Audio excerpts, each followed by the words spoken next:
સ્થિતિ લય કરે વેદો સ્તુતિઓ ચરે જે નારોમશૂયમ છિદ્રમાં બ્રહ્માંડ કોટી કરે માયા કાળ રવિ શશી સુરગણો આજ્ઞાન લોકેશણ એવાક્ષરધામના અધિપતિ શ્રી સ્વામિનારાયણ સ્વામિનારાયણ ભગવાનની જય હરિ પ્રસાદ સ્વામી મહારાજની જય ગુરુ સ્વામી મહારાજની જય જય જય.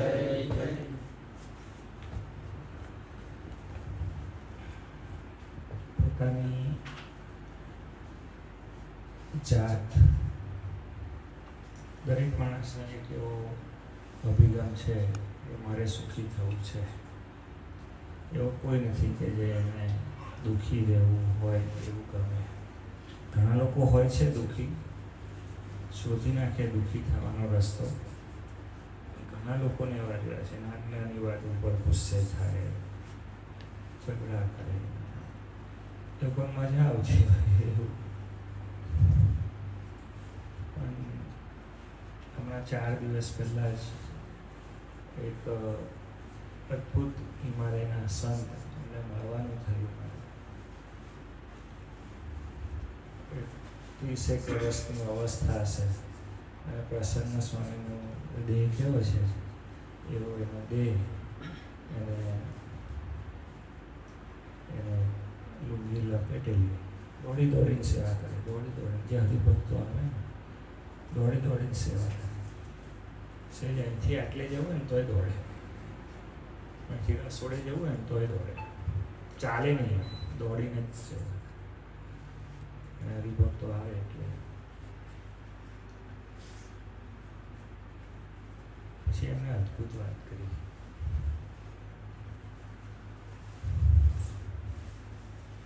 કે ભગવાન મળ્યા ને એ દિવસથી બોલે અમે સુખી થઈ ગયા. એટલે કોક હરિભગત એવું પૂછ્યું કે ભગવાન તમને ક્યારે મળ્યા?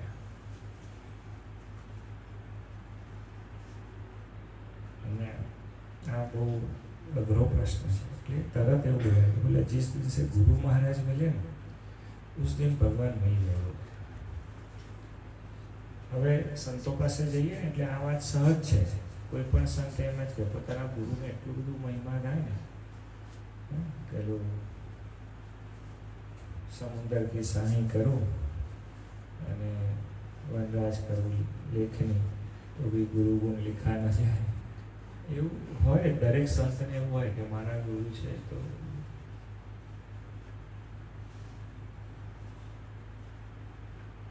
એટલે પછી બધું એ થાય. પછી મેં એમને બધું છૂટા પડે ને એટલે પૂછ્યું બધું તમે આપણું ગુરુ મહારાજ મળ્યા અને તમે સુખી જાય, એ દિવસથી તમે સુખી થઈ ગયા? તો કે હા. બધું એ કેવી રીતે થયા? આપણને એ થાય ને तो बोले मेरे गुरुजी ने मेरे को पहले दिन बोला था दुखी होना छोड़ दे, और मैंने उनकी वो बात बरोबर समझ ली और मैंने छोड़ दिया. અને આ બહુ મોટી વાત છે કે ગમે તેવો પ્રશ્ન આવે ને દુઃખી નથી થવું કે મને, એવું મેં એક જે નિર્ણય કરી લીધો. અને એ દિવસથી તો બોલે હવે સુખ આપણી સંપ્રદાયની ભાષામાં કહીએ તો કુવાડા છૂટે છે.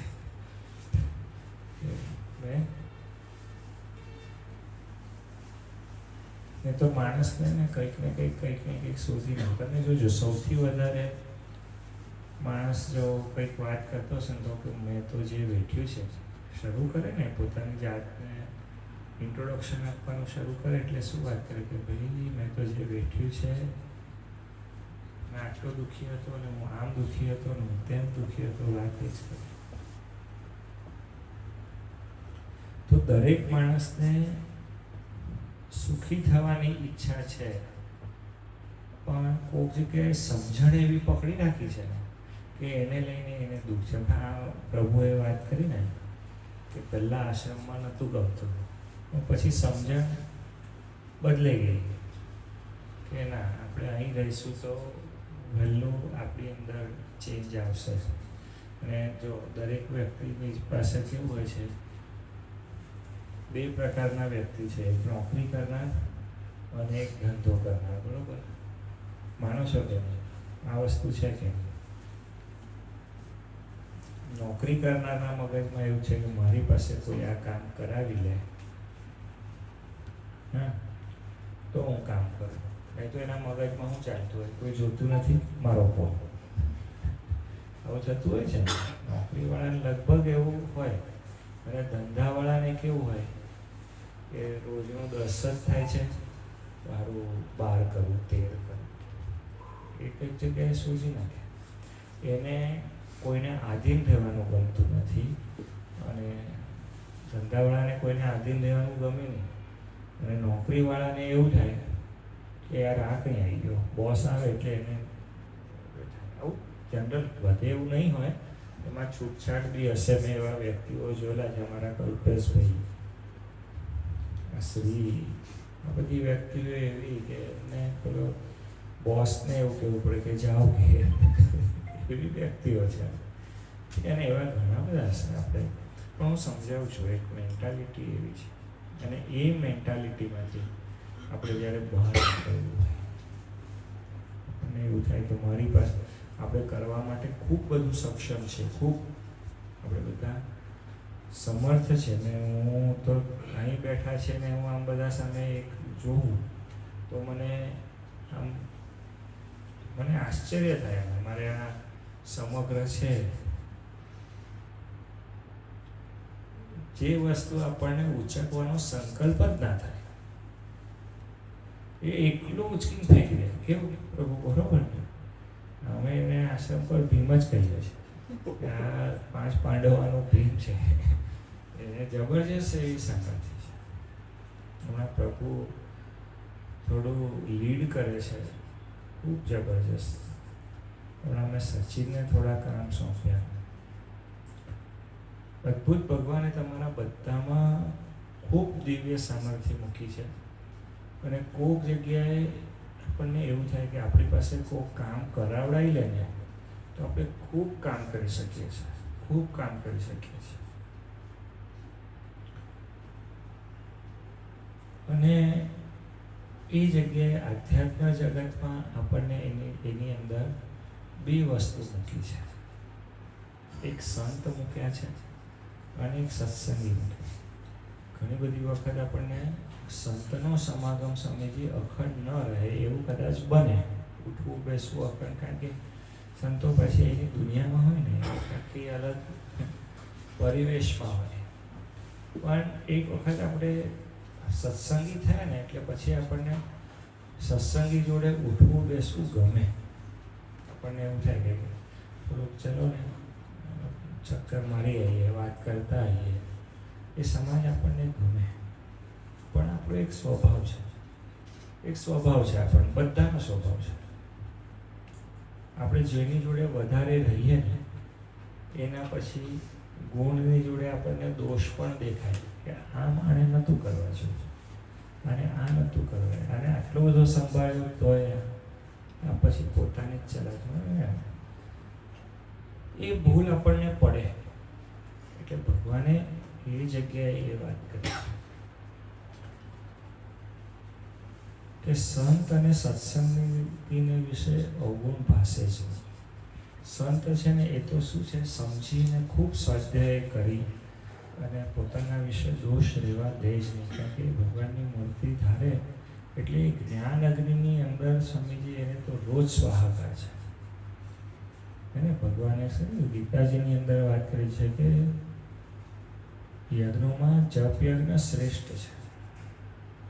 એટલે એ જે સંત છે તો સ્વાધ્યાય કરી ભજન કરી અને પોતાના દોષોનો ખૂબ સ્વાહાકાર કરે. પણ સત્સંગીને વિશે કોઈક જગ્યાએ મોકળાપણું આપણને દેખાય.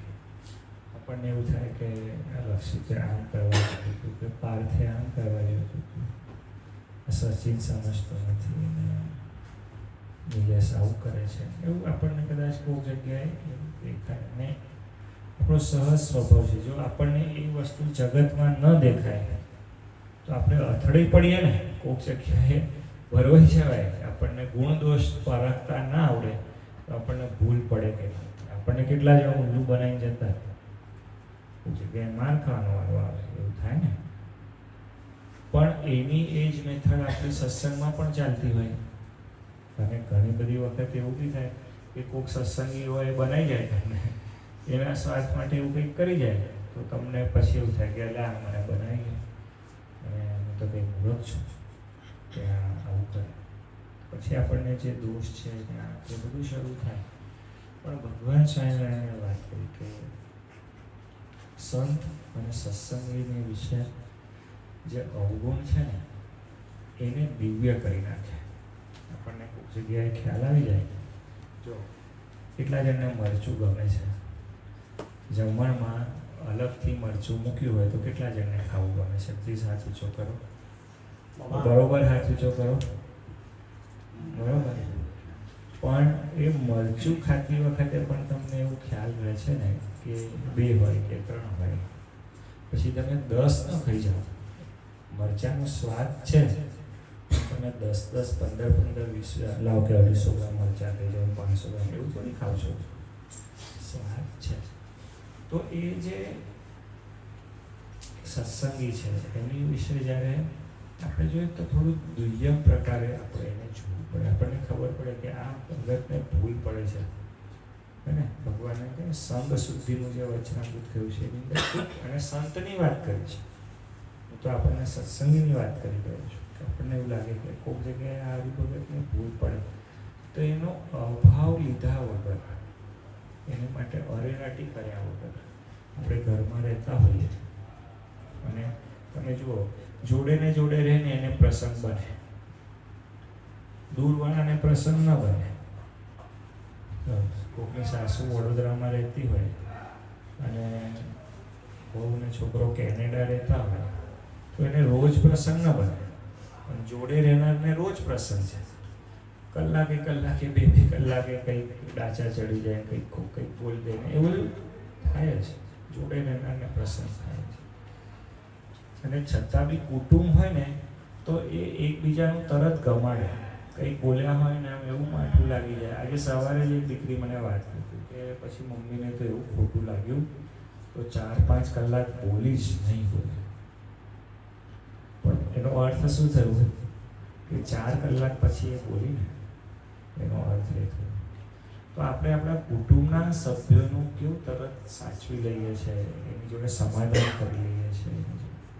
એમ સત્સંગીને વિશે આપણને જ્યારે કોઈ વરોભાવ આવે, અરેરાટી આવે, કંઈક ભૂલ થઈ જાય તો પછી એની જોડે પેલું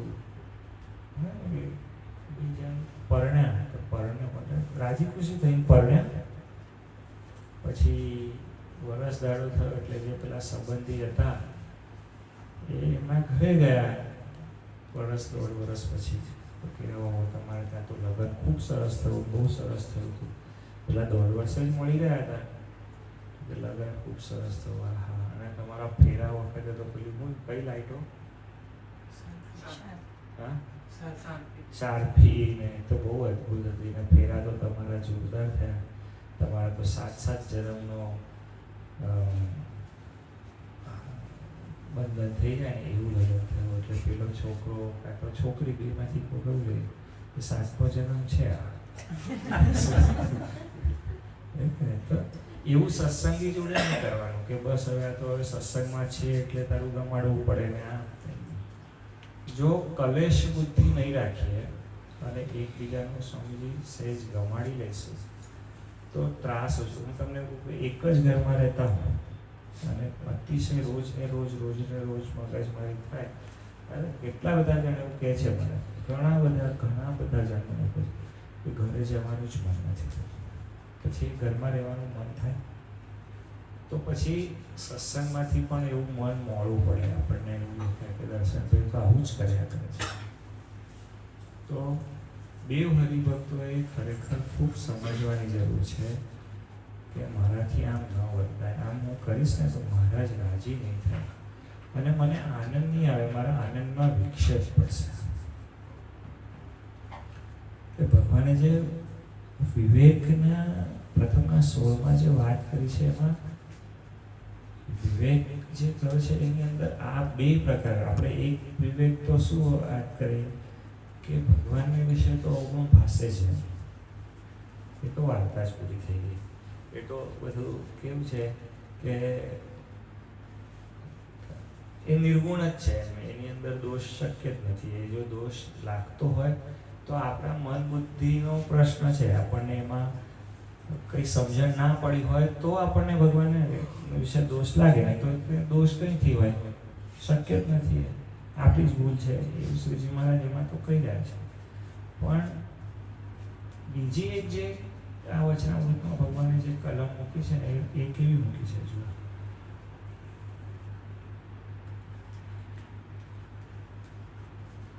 અને સંત અથવા કોઈ સત્સંગીમાં કંઈક અવગુણ પોતાને ભાસતો હોય તો તેનો ત્યાગ કરી દે અને તેના ગુણનું જ ગ્રહણ કરે. ત્યાગ શું કરવાનું? આપણે રૂપિયા ત્યાગ કરી દઈએ છીએ. આપણને સરસ કોકે સમોસા અને ભજીયા બધું લાવી આપ્યું હોય તો આપણે એનો ત્યાગ કરીએ છીએ.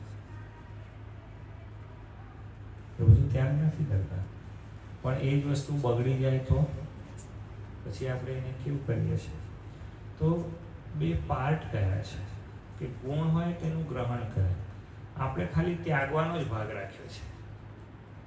ગુણ પણ હોય ને, કોઈ વ્યક્તિમાં કોઈ અવગુણ હોય તો ગુણ પણ તો હોય કે ના હોય. અને જો હું તમને કહું છું કે આપણને નિરંતર એક સ્વભાવ છે આ જગતમાં જીવવું હોય ને તો આપણને એલર્ટ રહેવું પડે. બહુ સાચું કહું છું, એલર્ટ રહેવું પડે. એટલે એ વખતે મારી વાત સમજો, આ મુદ્દાની વાત કરું છું. થોડું સભા શૂન્ય થઈ જાય, ધ્યાન બીજે જતું રહે એવું કરશો નહીં. થોડુંક મારી વાત ધ્યાનથી સમજો. આપણને એક વખત એવું થઈ જાય કે આ માણસ આવો છે, પછી આપણે એને એની એ જ દ્રષ્ટિએ જોઈએ, એની એ જ વિચાર દ્રષ્ટિએ જોઈએ. પણ હું સ્વામીજી પાસે એ વસ્તુ શીખ્યો. સ્વામીજીને બધાને ગમાડવાના. ખરાબમાં ખરાબ હોય ને એને બી સ્વામીજીને તો ગમાડવાના જ છે. કારણ કે હું એવું કહું કે જેને ભગવાન ફેંકી દે એનું કોણ થાય? એનું કોણ થાય? તો સ્વામીજી જેને છોડ દે એનું બચારાનું શું થાય? એનું તો કંઈ એ નથી. તો સ્વામીજી તો બધાને ગમાડે છે. હું એમ વિચાર કર્યો કે તમે ગમાડી કેવી રીતે શકો? અઘરું છે. તો પછી આજે વચનામૃતમાં ભગવાને વાત કરી છે જે ગુણ હોય ને તેનું ગ્રહણ કરે.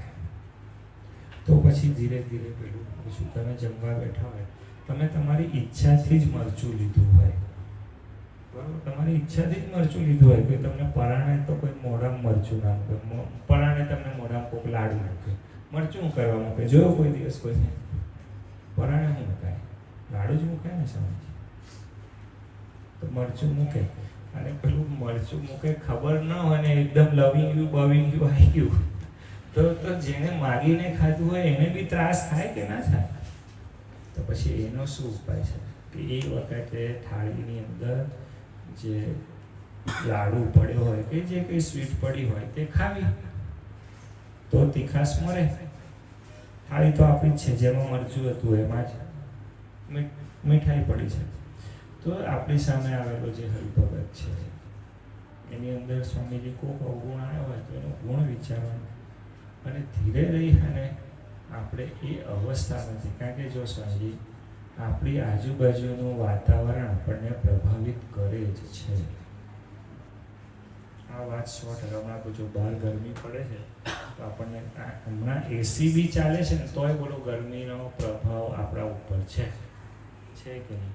એમ આપણે કોઈ હરિભગત કે સ્વામીજી ધક્કો બી મારી દીધો હોય ને કે આ તો આવો જ છે તો એ વસ્તુ આપણને પ્રભાવ તો કરે જ. અને જો જે વ્યક્તિ જેટલો ગુણ લઈ શકે એટલો વધારે સુખી થાય. કારણ કે એના જીવનમાંથી મરચું જ નીકળી ગયું છે. તમે સમજે, ચલો મરચાંની જગ્યાએ હમણાં થોડું કારેલું પકડી લો. હવે મરચાંમાં તો તમને થોડો આનંદ છે એટલે મને હું સમજાવવા માટે તમને કહું છું કે મરચાંમાં તમને પ્રોબ્લેમ થાય છે. કારેલું તમારા જીવનમાંથી નીકળવું જોઈએ કે નહીં? તમને ઘણા કેટલા જણ અઠવાડિયામાં એકાદ વખત રીંગણ બટાકાનું શાક ખાતા હશે, બરોબર? પણ તમને જો અઠવાડિયામાં 1-2 વખત કારેલાનું શાક આપે તો તમારું શું થાય? તમે થાળી ફેંકી દોગે નહીં, કારેલા એટલું બધું અઘરું પડે કદાચ. તો જેને સ્વામીજી સુખી થવું છે ને, એને પોતાના જીવનમાં ગુણગ્રાહક દ્રષ્ટિ છે એ વિકસાવવી જોઈએ. સત્સંગી જગત બધાને વિશે વિકસાવી જોઈએ છે. જ્યાં પણ હમણાં હું એક એ જોતો હતો, એની અંદર ઊંટ આખું કાંટાવાળું ફળ ખાઈ જાય. બોલો, આપણે ખાઈ શકીએ? એક કાંટાવાળું ફળ આપણે ખાઈ ન શકીએ. ઊંટ આખું કાંટાવાળું ફળ ખાઈ જાય તો કેમનું ખાતું હશે? એને વાગતું નહીં, એની હોજડી છોલાતી નહીં હોય. એક ટેકનિક છે એમ સ્વામીજી, ગુણ લેવાનું અને મસ્ત રહેવાની ટેકનિક છે. એ વિવેક છે. એ ટેકનિકને વિવેક કહીએ. આપણે જો નોંધતા જ જઈએ તો આપણે યમરાજ થઈ જઈએ. પેલા એમનું નામ ચિત્રગુપ્તનું કામ શું છે? એને પછી હિસાબ લખ જ કરવાનો. કંટાળો આવે તમને લાગે? જે લોકો હિસાબ લખતા હશે, કેટલા કોમર્સના સ્ટુડન્ટ કેટલા જણા હિસાબ રાખવા વાળા? પ્લીઝ હાથ ઊંચો કરો. પૈસા કંટાળો આવે. અને પછી કોમર્સ વાળાનો પ્રોબ્લેમ શું? બીજાના પૈસા ગણવા. પોતાનું મૂકી બીજાના ગણવા. કંટાળો આવે એક સ્ટેજ. તમે અભાવ લે કરો ને, ત્રાસી જાઓ. નેગેટિવ ઉર્જાથી તમે બી ભરાઈ જાઓ. તમારે પોઝિટિવ થવું. સ્વામીજી ગુણ ગ્રાહક દ્રષ્ટિએ ટેકનિક આપણને આવડવી જોઈએ. તો ભગવાને એને પણ વિવેક કર્યો છે. તો શ્રીજી મહારાજ એ વિવેક આપણા સર્વેને વિશે પ્રગટાવે એવી હરિકૃષ્ણ મહારાજને પ્રાર્થના છે. સહજાનંદ સ્વામી મહારાજની જય, હરિપ્રસાદ સ્વામી મહારાજની જય, જય ગુરુ સ્વામી મહારાજની